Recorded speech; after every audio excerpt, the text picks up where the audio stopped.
As it is written in Isaiah the prophet, "Look, I am sending my messenger ahead of you, who will prepare your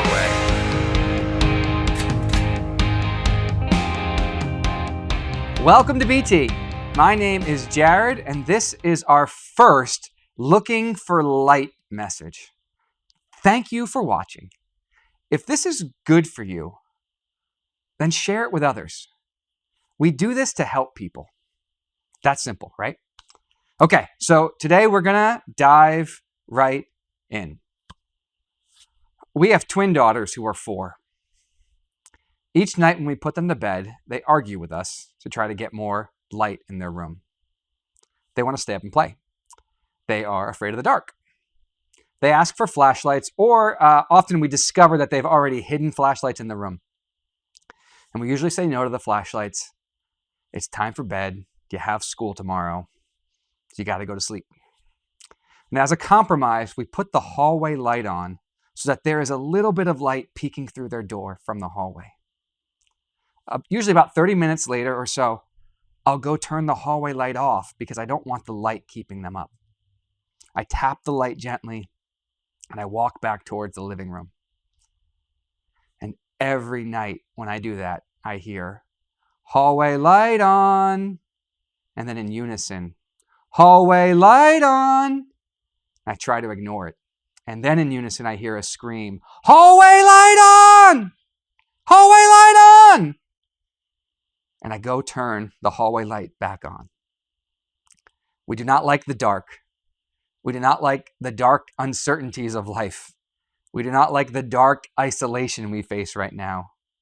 We don't like it when we have a dark financial situation. We don't like this dark virus spreading. We do not like being kept in the dark. We are looking for light. Humans look for light to overcome the darkness.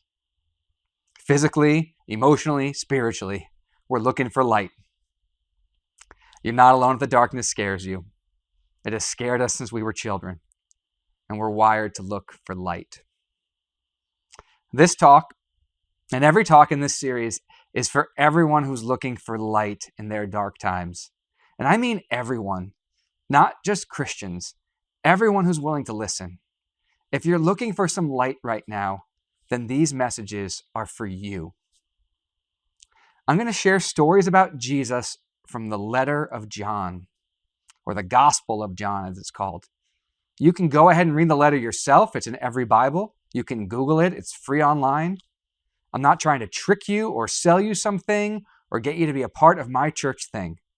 Our hope is to tell you the stories about the life of Jesus, because I believe he's not just a light, but the light that all humans need, especially in dark times. I realize that's a huge claim. But if you face a lot of darkness, what do you have to lose? Come and see. Maybe you'll find that he's a hallway light to help a little bit in the dark. Or maybe you'll find that he is the light of your world, and that light gives you hope and joy beyond measure. Come and see. Listen to these messages. Read them on your own. Discuss with others. Come and see. Today we begin with a story from John chapter 1, verses 1 to 18. These words are an introduction to what we will learn about Jesus in the whole book. It's the overture to a great musical. You get a taste of all the music that follows. And it's an overwhelming poem. It's an overwhelmingly poetic overture. I do not know how any human wrote this. Do not worry if you don't catch or get this whole thing today. It's all stuff that will be talked about again and again in the book and the upcoming stories. So I'll walk through these opening words with my own comments, and I'll kind of interpret it for you and explain it all to you. And then I'll give you my brief reflection on it. So here is how John begins. In the beginning. That's a huge statement because he is hearkening back to the creation story that opens the whole Bible, Genesis 1. And that story says that in the beginning, when God created, there was formless void, chaotic darkness, and then God spoke. A word came from him that said, "Let there be light. And there was light. The light was good. And then God's word kept calling forth all sorts of other things into being. Darkness, God speaking, light.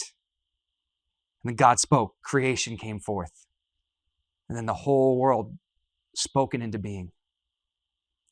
John begins this book about Jesus by going all the way back to the beginning of creation, and he starts telling us a bit more about what was going on in that creation. So John says, in the beginning was the Word, and the Word was in a deep union with God, and that Word was God. He, that Word, was in the beginning with God, and all the things came into being through him. And all that came into being that was in union with him was life. When he created the creation, the creatures, the stuff of earth, they were in harmony with him, and there was life. That life was the light of the human race. The light shines on in the darkness, and the darkness did not overcome it. Now God sent a man, John, to be a witness to the light. He isn't the light, but he's pointing to the light. This true light is coming into the world. This true light came into the world, but the world didn't know him. He came to some of his own people, but they didn't accept him.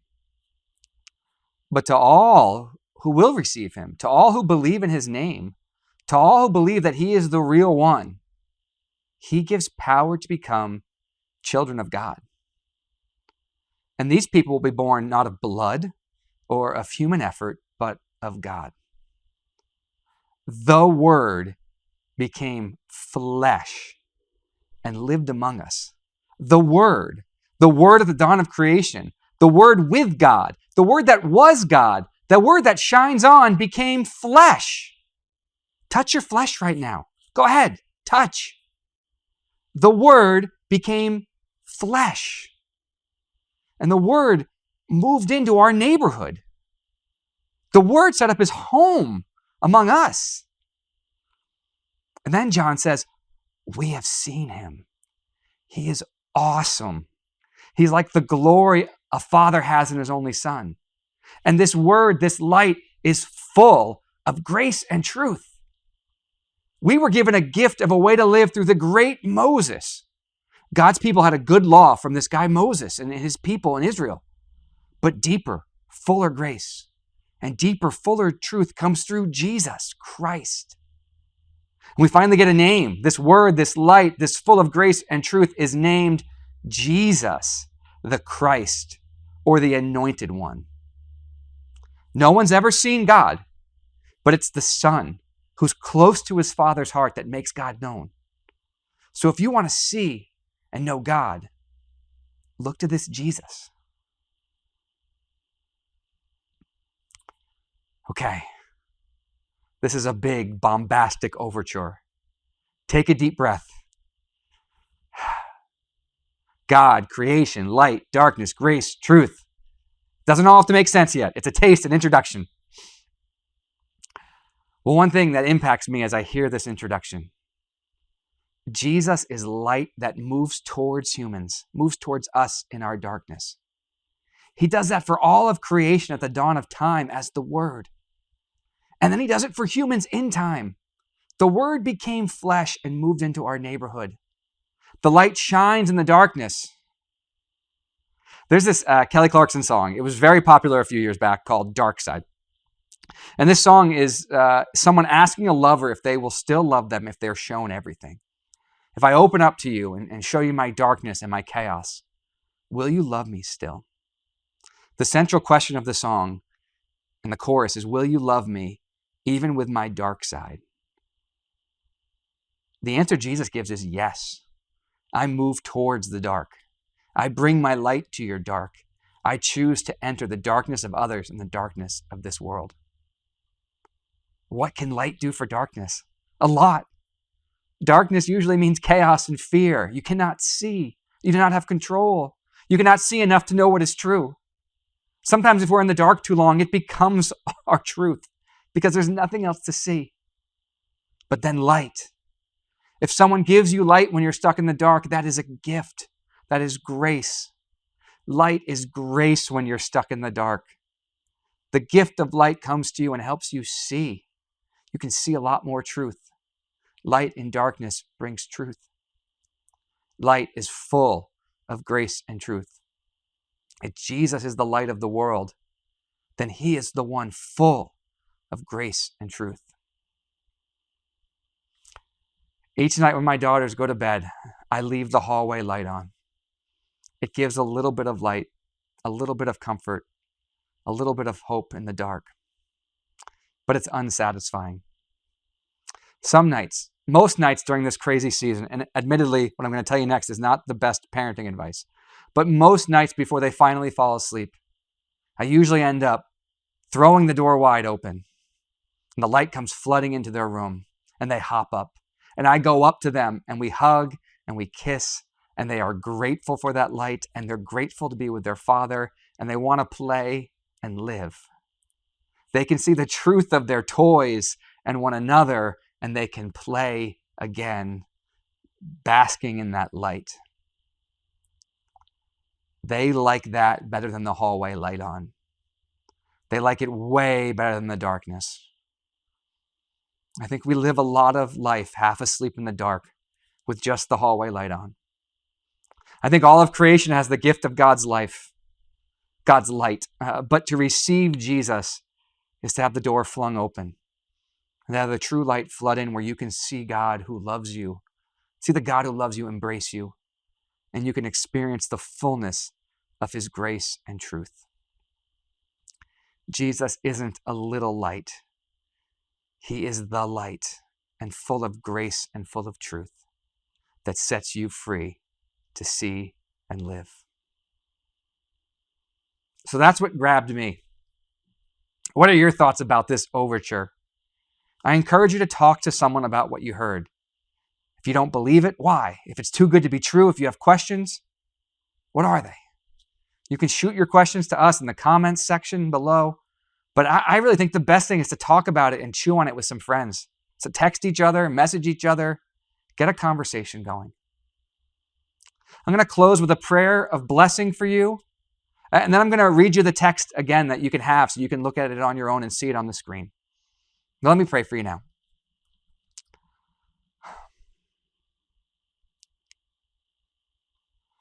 Lord, I pray that people would hear a good word from you today. Lord, I pray that you would bless those who are listening,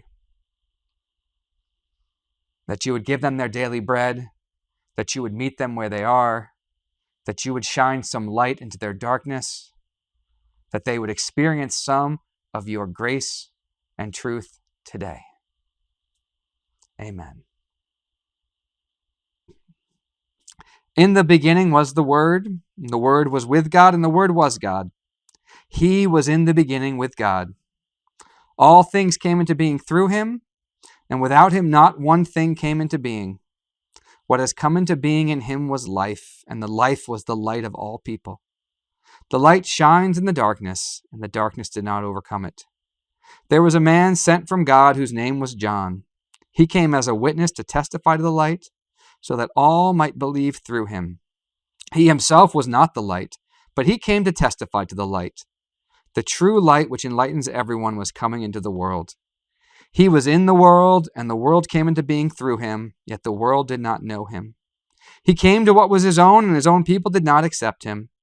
But to all who received him, who believed in his name, he gave power to become children of God, who were born not of blood, or of the will of the flesh, or of the will of man, but of God.